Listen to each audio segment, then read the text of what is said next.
제가 오늘 말씀드릴 내용은 UL New Technology 2024 Try Using Water라는 내용입니다. 생각보다 TRP는 상당히 오랜 전부터 시작이 되었습니다. 1926년도에 맥스밀리안이라는 분께서 처음으로 이런 자기 이름을 따서 스턴 리세토스코프를 개발을 해서 사용을 했다고 합니다. 이분이 1926년도에 요도, 내시경, 방광경을 만들어서 사용을 해서 치료를 하게 되었습니다. 당시 이분이 미국에서 이 기구를 사용하는데 다른 비뇨의학과 의사분들한테 $5씩을 받았다고 합니다. 사용을 할 때마다 특허 개념이었죠. 1990년대 후반에 홀랩 수술이 나오게 됐습니다. 아마 1997년도, 8년도 이 정도쯤이었을 거예요. 피터 길링이라는 사람이라고 뉴질랜드 분인데 이분이 처음에 이제 이 레이저를 이용해서 홀랩이라는 수술이 개발되면서 저희 나라에는 아마 2005년 이후 2000년대 후반점에 들어오면서 개발이 됐고 지금까지 이어지면서 지금 현재 BPH 수술에서 가장 트리트먼트 오브 초이스는 홀랩 수술이 차지하고 있는 것 같습니다. 그리고 이제 2010년대부터는 이제 미니멀 인베시브 트리트먼트라는 개념으로 인해서 최소 침습 수술, 즉 환자분의 최소 절개창을 이용해서 환자한테 가장 적은 이런 부담을 통해서 수술을 하게 되는 개념이 개발이 되었고, 그리고 2013년대 유로리프트, 요도 결찰술이 이제 FDA 통과를 돼서 진행이 되었고, 2015년도에 이제 비로소 수증기를 이용해서 직접 전립선에 103도 이상의 고온 수증기를 주입을 해서 전립선 세포를 위축을 시켜서 에포토시스를 유발하게 돼서 치료를 하는 리줌이라는 개념이 FDA 승인을 돼서 발전하게 되었고, 2017년도에 아쿠아블레이션이라고 해서 직접 물을 사용해서 고온 수압을 통해서 전립선을 절개를 해서 치료를 하게 되는 것이 2017년도에 FDA 승인을 받아서 시작이 되게 되었습니다. 그래서 오늘은 이러한 그 BPH 치료 중에서 저희 UL 비뇨의학과에서 새롭게 도입된 아쿠아블레이션과 리줌에 대해서 말씀을 좀 드리도록 하겠습니다. 우선 리줌 시스템입니다. 우리나라 말로 수증기 이용 경요도 전립선 절제술이라는 이름으로 신의료 기술로 이제 도입이 되게 되었습니다. 중요한 것 중에 하나가 이 어떠한 수술을 할 때 차지하는 장비의 크기나 부피도 상당히 중요하다고 생각을 하는데, 이 리줌 시스템은 보이시는 이 제너레이터, 델리버리 디바이스, 그리고 우리가 사용할 물을 걸어놓은 홀대만 있으면 시술이 가능합니다. 이 제너레이터 크기는 프린터 정도? 하나, 일반적인 프린터 정도 크기고요. 이 제너레이터를 이동시킬 트레이 하나만 있어도 적은 공간에서 간편하게 치료를 할 수가 있게 되었습니다. 상당히 준비하는 시간도 빠릅니다. 원제품으로 나와 있으면서 연결만 하게 되고, 특별하게 이제 스크럽 너스들한테도 부담이 적은 시술입니다. 리줌 니들, 즉 이제 햄피스 델리버리 그 디바이스에 있어서 처음에는 이 니들이 들어가 있는데 이제 저희가 이제 우리가 타겟할 부분에 있어서 버튼을 누르게 되면 이 니들이 앞으로 나오게 됩니다.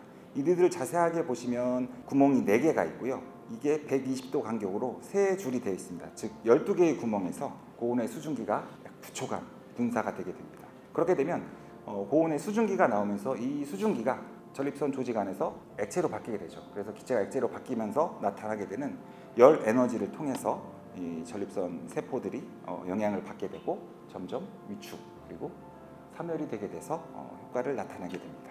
서서히 이제 이런 효과를 보기 때문에 대부분은 3개월 정도까지 서서히 이러한 BPH 환자분들의 이런 불편감을 줄여줄 수가 있습니다.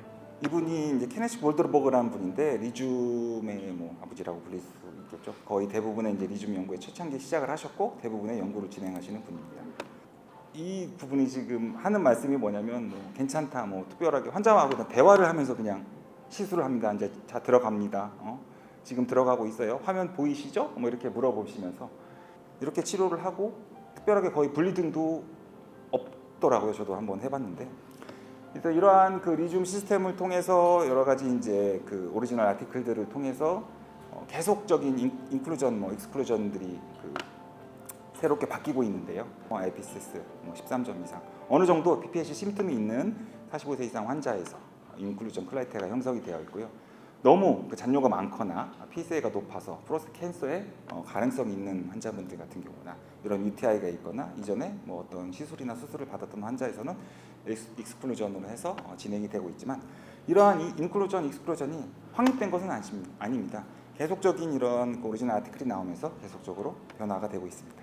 2023년도에 이제 신의료기서 안정성 평가 고시에 보면 수증기 이용 경로도 전립선 절제술, 이게 2023년 1월달 보건복지부 장관 고시가 된 거고요. 사용 목적은 전립선 비대증의 증상 완화를 통해서 나와 있고, 사용 대상에 보시면 우리나라에서는 전립선 용적이 계속 30에서 80cc 이상의 환자에 대해서 좀 강조를 하고 있습니다. 그래서 이런 전립선 용적이 30에서 80cc 안에 있는 환자분에 있어서 치료 목적으로 해당이 되는 환자분들한테 사용을 하게 되면 특별한 문제는 없고, 2024년도에는 이제 조금이라도 더 이제 인클루전 크라이테리아를 넓히기 위해서 80g 이상의 이제 BPH 크기를 보이는 환자분들에 있어서도 이러한 연구 결과들이 많이 발표가 됐고, 이거를 메타 아나리시스를 해서 결과를 보고를 했었는데요.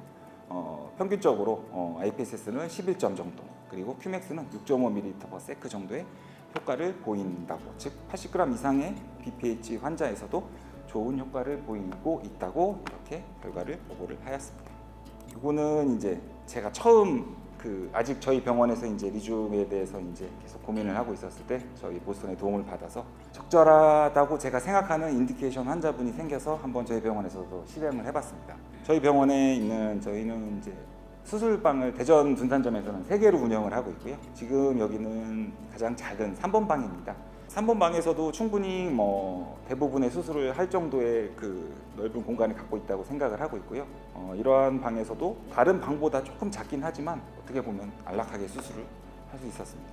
처음에 이제 계속 대화를 하면서 환자분과 상의를 하고, 제가 이제 어떤 버튼, 그리고 이제 이 환자에 대해서 계속 상의를 하면서 수술을 하고 있는데도 전체적인 시술 시간이 약 8분 정도밖에 걸리지 않을 정도로 상당히 간편하고 간략하게 진행이 되었었습니다.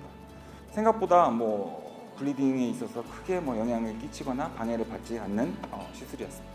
어떻게 보면 너무 걱정이 되는 부분 중에 하나는, 너무 쉬워서 걱정이 된다고 할까요?